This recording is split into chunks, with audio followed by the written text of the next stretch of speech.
स्वागत है आप सभी का आपके अपने प्लेटफॉर्म पर इनसाइट स्टडी फोरम पर। आज के इस वीडियो में हम कुछ विशेष बातें जानेंगे जो यूपी-टीईटी एग्ज़ाम देने से पहले हर विद्यार्थी को पता होनी चाहिए। ठीक है, तो कौन कौन सी विशेष बातें हैं उनके बारे में बात करेंगे और फिर पूरा जो पाठ्यक्रम है, जो भी पूरा सिलेबस दिया गया है ऑफिशियली, उसको पूरा जानेंगे। उसको पूरा हम वीडियोस के माध्यम से समझेंगे कि कौन कौन से टॉपिक्स हैं जो इंक्लूड किए गए हैं प्रत्येक सब्जेक्ट में, चाहे वो बाल विकास एवं शिक्षण विधियों का हो या फिर वो पर्यावरणीय अध्ययन का हो या भाषा प्रथम जो कि हिंदी या फिर भाषा द्वितीय जो इंग्लिश, उर्दू या संस्कृत में से कोई भी एक हो सकती है, या फिर हम बात करेंगे गणित की। तो आप लोग बने रहें वीडियो में लास्ट तक और हम बात करते हैं। देखिए, सबसे पहली बात तो ये है कि जो लोग, आप में से कई लोग ऐसे होंगे जो यूपी-टीईटी की तैयारी कर रहे होंगे, कहीं ना कहीं कोचिंग ज्वाइन की होगी, या फिर आप में से कई लोग होंगे जो यूपी-टीईटी का कोचिंग अभी ज्वाइन नहीं किए होंगे और वो अपने आप से सेल्फ स्टडी से प्रिपरेशन कर रहे होंगे। अब देखिए, यूपी-टीईटी की तैयारी अपने आप से खुद से यानी सेल्फ स्टडी से आसानी से की जा सकती है, बेहतरीन तरीके से कर सकते हैं, लेकिन आपको कुछ विशेष बातें अगर पता है तो। अगर आपको उसके बारे में नहीं पता है कि किस तरीके से अपने आप से सेल्फ स्टडी की जाए, तो फिर आप लोग डेफिनेटली कोचिंग की हेल्प ले सकते हैं। यहाँ पे हम बात करेंगे कि विशेष रूप से कैसे हम अच्छी तरीके से तैयारी करें और कौन कौन सी विशेष बातें हैं उनको हम ध्यान में रखें ताकि हमारी जो सफलता है वो सुनिश्चित हो सके। देखिए, कोई भी एग्ज़ाम हो, चाहे वो यूपी-टीईटी या सीटेट या कोई एग्ज़ाम हो इंडिया का, हर एग्ज़ाम के लिए अपनी अलग रिक्वायरमेंट होती है। हम यहाँ बात करेंगे यूपी-टीईटी के बारे में। अब देखिए, यूपी-टीईटी के बारे में अगर बात करें तो सबसे पहली बात तो ये है कि यूपी-टीईटी है क्या, यूपी-टीईटी का विषय वस्तु क्या है, उसका सिलेबस क्या है। चार बातें हैं जो आपको जानना बहुत ज़रूरी है किसी भी एग्ज़ाम की परीक्षा की तैयारी शुरू करने से पहले। चार बातें। सबसे पहली बात तो ये होती है कि उसका जो सिलेबस है, उसका पाठ्यक्रम जो है, विषय वस्तु है, वो क्या है। क्या आपको पता है कि यूपी-टीईटी का जो सिलेबस दिया गया है ऑफिशियली, आधिकारिक रूप से जो सिलेबस दिया गया है, वो सिलेबस क्या है, उसमें कौन कौन सी विशेष बातों को लिखा गया है जो एग्जाम में पूछे जाते हैं प्रत्येक वर्ष। बहुत से स्टूडेंट्स गलती करते हैं, वो खाली बुक्स लेके आते हैं या फिर कोचिंग ज्वाइन कर लेते हैं, लेकिन जो ऑफिशियली जो जानकारी दी गई है हमको कि यहाँ से क्वेश्चंस आएंगे, ऑफिशियल सिलेबस को देखता ही नहीं है कोई। बहुत कम लोग ऐसे होते हैं जो ऑफिशियल सिलेबस को देखते हैं, समझते हैं। लेकिन मैं चाहूँगा कि आप लोग इस वीडियो के देखने के बाद में आप लोग यूपी-टीईटी का जो सिलेबस दिया गया ऑफिशियली, उसको आप लोग ज़रूर देखें, समझें, जानें, ताकि आप एक बेहतर तरीके से तैयारी कर पाएँ। तो सबसे पहला काम क्या करेंगे आप लोग, यूपी-टीईटी का जो सिलेबस दिया गया है, यूपी-टीईटी का जो सिलेबस दिया गया है, पाठ्यक्रम दिया गया है, विषय वस्तु दी गई है, वो आप जानें कि उसमें कौन कौन टॉपिक्स को, कौन कौन से सब्जेक्ट्स को इंक्लूड किया गया है। ठीक है, और चिंता की बात नहीं है, ये सिलेबस पूरा का पूरा मैं आपको बताऊंगा वीडियोस के माध्यम से। बस आपको केवल वीडियोस को देखना है, सुनना है, और उसमें जो सिलेबस दिया गया है, जो भी मैं बातें करूंगा, उसको आपको अपनी कॉपी पे, नोटबुक पे लिखना है तैयारी शुरू करने से पहले। ठीक है, या फिर आप लोग अगर तैयारी कर भी रहे हैं तब भी आप लोग उसको ज़रूर ध्यान में रखें। दूसरी बात यह है कि आपने सिलेबस पूरा जान लिया, आपने पूरा सिलेबस समझ लिया। ठीक है, और इस सिलेबस के बाद में फिर आती है बारी कि भाई क्वेश्चंस कैसे आते हैं। तो उसके लिए आपको प्रीवियस ईयर जो क्वेश्चंस पेपर होते हैं, यानी जो पिछले वर्षों के जो क्वेश्चंस होते हैं, उनको आपको पूरा ध्यान में रखना है। यानी आज से लगभग 4-5 वर्ष पहले के जो पेपर्स हुए हैं, अब कोशिश सबसे पहले हम ये करेंगे कि हमको एटलीस्ट सबसे पहले यूपी-टीईटी के जो क्वेश्चन पेपर मिले, हमको पहले उनको सॉल्व करना है, और हमको अपने आप में ये एनालाइज करना है कि हम इसमें से कितना जानते हैं, कितना बिना तैयारी किए हम जानते हैं, और कौन कौन से क्वेश्चंस ऐसे हैं जो हमें बिल्कुल नहीं पता है, हमें उसका कोई अंदाजा नहीं है। तो आपको एक पूरा ये लिस्ट तैयार करनी है इन टॉपिक्स की, कि जो टॉपिक्स आपको पूरा पता है, ठीक है, जो टॉपिक्स आपको बिल्कुल नहीं पता है, उनकी लिस्ट आप लोग तैयार करेंगे पिछले 4-5 वर्षों के पेपर सॉल्व करने के बाद। इतना करने के बाद में फिर आप बुक्स से स्टडी करेंगे, कोचिंग ज्वाइन करेंगे, या जो भी करेंगे, आप अपनी तैयारी करेंगे, पढ़ाई करेंगे। उसके बाद आप लोग क्या करेंगे, जो बाकी स्टेट्स होते हैं, जैसे मान लीजिए एमपी है, या फिर जो सीटेट एग्ज़ाम होता है, या फिर जो हरियाणा का जो एग्ज़ाम होता है, जो रीट होता है राजस्थान में, उनके अगर पेपर्स आपको मिल जाएं तो उनमें जो क्वेश्चंस पूछे गए हैं बाल विकास से या फिर पर्यावरण से, तो उनकी प्रैक्टिस करेंगे आप। लेकिन पढ़ने के बाद थोड़ा पहले आप लोग तैयारी करेंगे, प्रिपेयर करेंगे, उसके बाद फिर उनको प्रैक्टिस करेंगे। इससे आप अलग अलग डायमेंशंस के जो क्वेश्चंस होंगे उनकी प्रैक्टिस कर पाएंगे। मुझे पूरा भरोसा है कि अगर आप लोग ऐसा करेंगे तो आपको अच्छे मार्क्स आएंगे, आप अच्छे अंक गेन करेंगे। दूसरी बात यह है कि इतना करने के बाद फिर आपको अच्छी बुक्स की आवश्यकता पड़ेगी। भले आप लोगों ने कोचिंग ज्वाइन की है, अच्छी बात है, लेकिन आपको कुछ बेहतर बुक्स हैं, कुछ बहुत ही बेहतरीन सी बुक्स हैं जो पढ़नी ही पड़ेंगी। उनके अलावा कोई आपका रास्ता विकल्प नहीं है, ठीक है। कोचिंग आपको हेल्प करेगा, कोचिंग में आप नोट्स जो भी टीचर पढ़ाते हैं नोट्स आप बनाएंगे, लेकिन आप अपने आप से खुद से स्टडी करेंगे तो बुक्स की आपको ज़रूरत पड़ेगी। तो फिर बुक्स कौन कौन सी पढ़ें, कौन कौन सी विशेष बुक्स होती हैं अलग अलग सब्जेक्ट्स के लिए।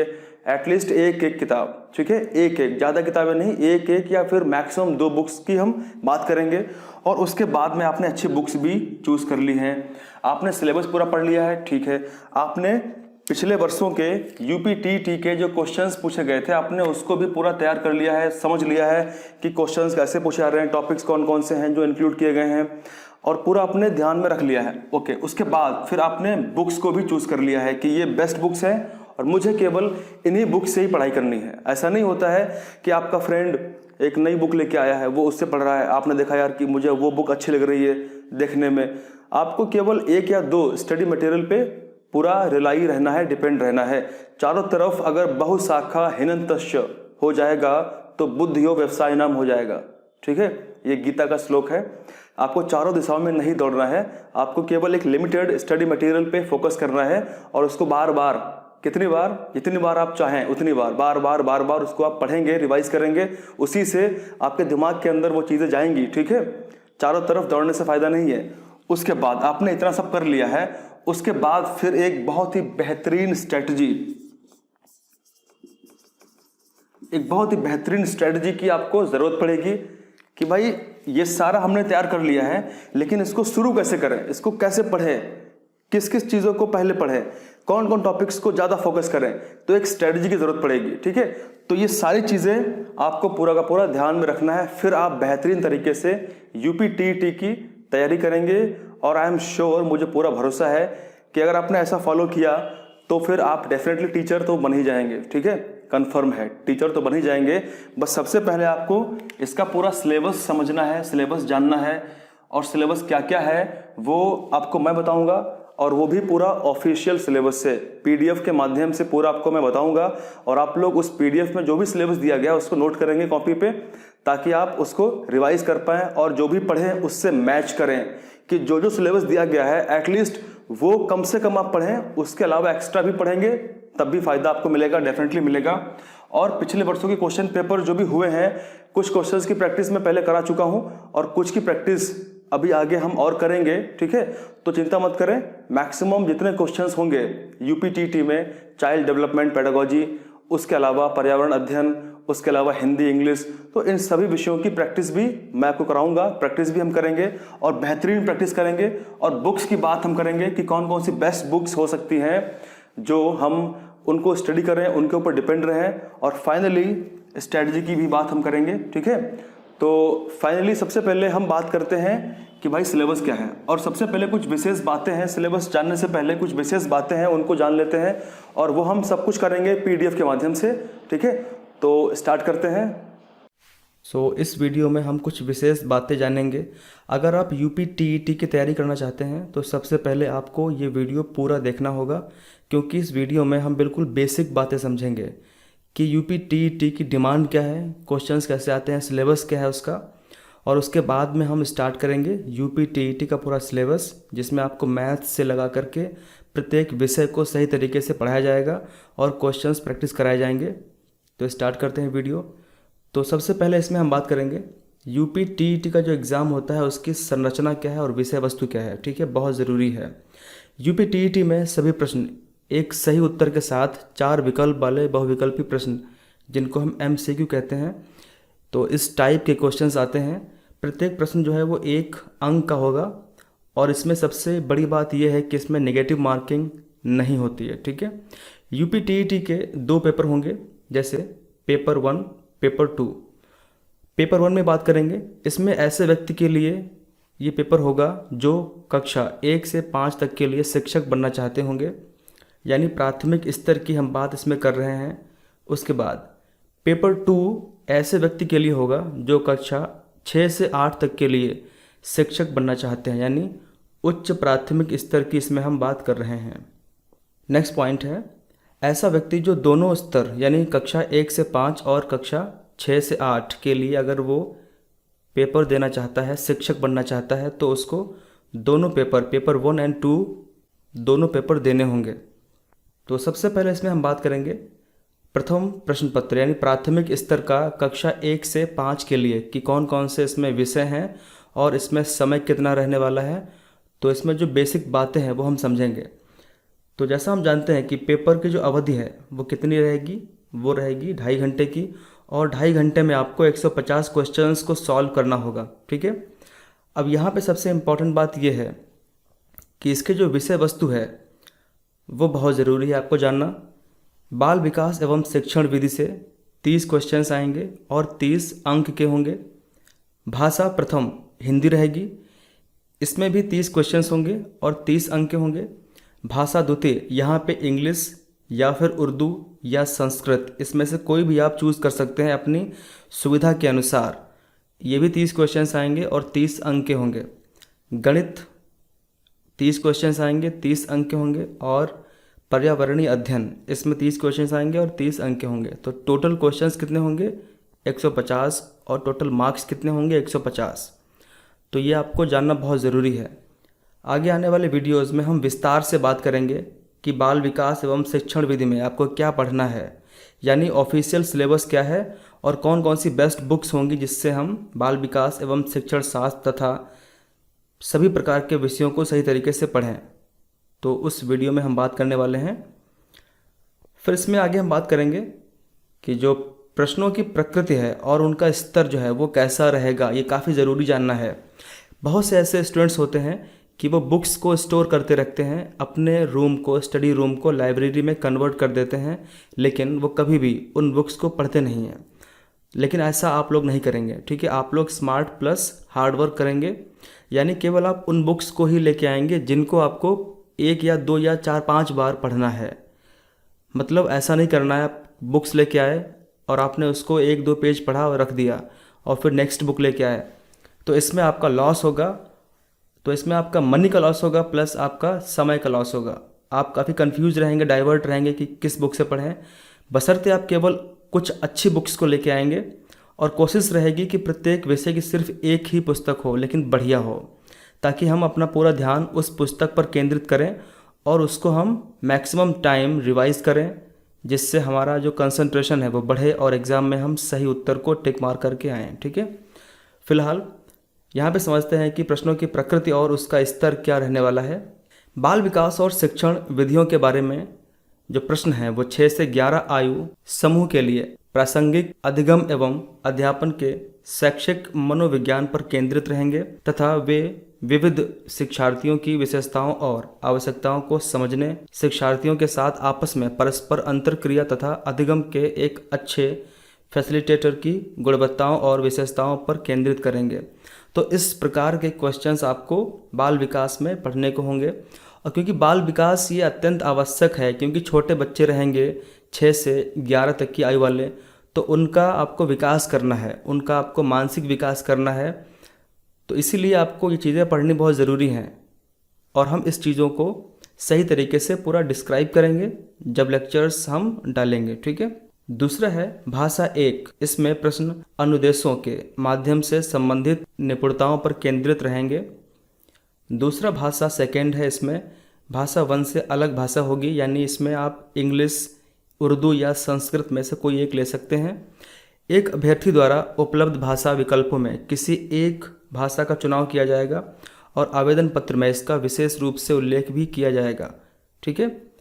भाषा 2 में क्वेश्चंस भाषा के तत्वों, संप्रेषण और बोध क्षमताओं पर केंद्रित होंगे। अब बात करते हैं गणित की और पर्यावरणीय अध्ययन की। गणित और पर्यावरणीय अध्ययन में प्रश्न इन विषयों की संकल्पनाओं, समस्या समाधान करने की क्षमता और शिक्षण विधियों की समझ पर केंद्रित होंगे। इन विषय क्षेत्रों में प्रश्न बेसिक शिक्षा परिषद उत्तर प्रदेश द्वारा कक्षा 1 से 5 तक के लिए निर्धारित उस पुस्तक के पाठ्यक्रम के भिन्न भिन्न खंड के विषय में समान रूप से वितरित की जाएगी। पेपर 1 के लिए परीक्षा में प्रश्न 1 से 5 तक के लिए बेसिक शिक्षा परिषद के पाठ्यक्रम में निर्धारित विषयों पर आधारित होंगे, किंतु उनका कठिनाई स्तर और संयोजन इंटरमीडिएट स्तर का होगा। मतलब आपके लिए जानना बहुत ज़रूरी है कि आप टीचर बनेंगे अगर आप पेपर 1 को क्लियर करते हैं तो 1 से 5 तक के लिए, ठीक है, क्लास 1 से 5 तक के लिए। लेकिन आपको जो पेपर देना होगा उसकी जो कठिनाई होगी, ठीक है, वो उसका इंटरमीडिएट लेवल तक का होगा। तो आप ध्यान रखेंगे इस बात को। अब हम बात करते हैं सेकेंड क्वेश्चन पेपर की, जो क्लास 6 से लेकर के क्लास 8 तक के लिए होगा। इसमें कुछ विशेष बातें हैं। समय आपका वही रहेगा 2.5 घंटे का, और आपके पास में टोटल कितने मिनट रहेंगे, 150 मिनट रहेंगे, ठीक है। अब बात करते हैं इसकी संरचना क्या है और इसकी विषय सूची क्या है, ठीक है। अब यहाँ पे जो विषय दिए गए हैं वो सभी अनिवार्य हैं, ठीक है, यानी सभी अनिवार्य विषय यहाँ पे दिए हैं। कौन कौन से विषय हैं? बाल विकास और शिक्षण शास्त्र, यानी पेपर 2 के लिए भी आपको बाल विकास और शिक्षण विधि को पढ़ना होगा, यानी चाइल्ड डेवलपमेंट एंड पेडागोजी को पढ़ना होगा, जिसमें 30 क्वेश्चन आएंगे, 30 मार्क्स के होंगे। उसके बाद में भाषा 1, लैंग्वेज 1 जो है वो आपका हिंदी होगा और अनिवार्य रहेगा। उसके बाद भाषा 2 में इसमें इंग्लिश, उर्दू अथवा संस्कृत में से कोई एक आप चूज़ कर सकते हैं, लेकिन अनिवार्य रहेगा, ठीक है, जिसमें 30 क्वेश्चन आएंगे और 30 अंक के होंगे। उसके बाद में गणित एवं विज्ञान शिक्षक के लिए, अगर आप गणित एवं विज्ञान शिक्षक के लिए अप्लाई करेंगे तो उसमें गणित और विज्ञान के क्वेश्चंस आएंगे, जो 60 क्वेश्चंस आएंगे और 60 अंक आपको प्राप्त होंगे। दूसरा, सामाजिक अध्ययन की अगर हम बात करें तो सामाजिक अध्ययन या सामाजिक विज्ञान शिक्षक के लिए सामाजिक अध्ययन के क्वेश्चंस आएंगे, जो कितने होंगे, 60 होंगे और 60 अंक के होंगे। अन्य किसी शिक्षक के लिए का अथवा खा कोई भी, ठीक है, तो सेम रहेगा प्रोसेस यहाँ पे। अब यहाँ पे हम देखते हैं कि जो क्वेश्चंस का जो स्तर रहेगा वो कैसा रहेगा। तो ये बिल्कुल जो पहले हमने बात की थी वैसा ही रहेगा, ठीक है। हो सकता है कुछ इसमें चेंज हो, तो आप इसको पढ़ लीजिएगा, आप इसका स्क्रीनशॉट ले सकते हैं। अब जो क्वेश्चन पेपर आपका आएगा वो हिंदी और इंग्लिश दोनों माध्यम के लिए आएगा, ठीक है, यानी क्वेश्चंस जो वहाँ पे होंगे वो इंग्लिश में होंगे और हिंदी में भी होंगे। दूसरा है, अगर हम बात करें अर्हक अंक के बारे में, तो यहाँ पे यूपी टेट में शामिल होने वाले अभ्यर्थियों के अंकों का विवरण जो है वो वेबसाइट पर जारी किया जाएगा। पूर्णांक 150 में से 80 अंक यानी 60% और अधिक अंक प्राप्त करने वाले सामान्य वर्ग के अभ्यर्थियों को पात्रता प्रमाण पत्र जारी किया जाएगा। तो अगर आप सामान्य वर्ग से बिलोंग करते हैं और आप 60% से नीचे स्कोर करते हैं तो आपको सर्टिफिकेट नहीं मिलेगा। हालांकि अगर हम बात करें यहाँ पे सीटेट के बारे में, ठीक है, सीटेट का जो सर्टिफिकेट मिलता था उसकी वैधता 7 वर्ष की होती थी, लेकिन अब इसको बढ़ा करके आजीवन कर दिया गया है। इसी को देखते हुए जितने स्टेट हैं वहाँ पे जो टेट एग्ज़ाम होता है उसकी जो वैलिडिटी है वो वर्तमान में 5 वर्ष की होती है, लेकिन इसको बढ़ा करके लाइफ टाइम किया जाएगा सीटेट के हिसाब से। यूपी टेट में अर्हता प्राप्त करने से किसी व्यक्ति का भर्ती रोजगार के लिए अधिकार नहीं होगा, ठीक है, यानी आपके पास अगर सर्टिफिकेट मिल गया है तो इसका मतलब ये नहीं है कि आपको भर्ती या रोजगार दे दिया जाएगा, क्योंकि यह नियुक्ति के लिए केवल पात्रता मानदंडों में से एक है, ठीक है।